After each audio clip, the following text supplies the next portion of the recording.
Welcome to the Salmon Runs YouTube. Enjoy the video.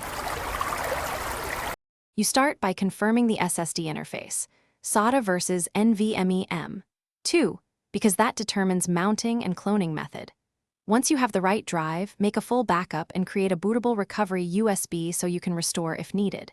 Put on an anti-static wrist strap and power down, remove battery if possible.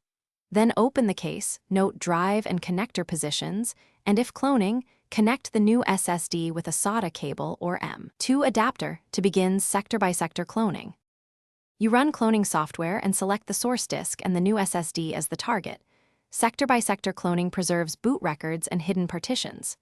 Once cloning completes, verify partition alignment and expand the main partition to use remaining space. Misalignment reduces performance, so check 1 MB or 4 KB boundaries.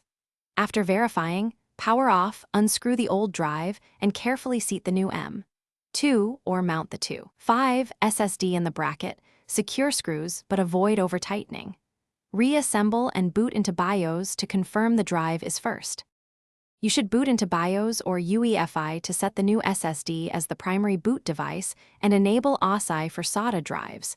This improves performance and stability. Once in the OS, run, trim, and check smart attributes to confirm health and update the SSD firmware if available. If the system fails to boot, restore your backup if needed, review the cloning software logs, reset connectors, and try the cloning process again. Often a missed partition flag or wrong boot order is the culprit. Thanks for watching. Consider subscribing if we helped you.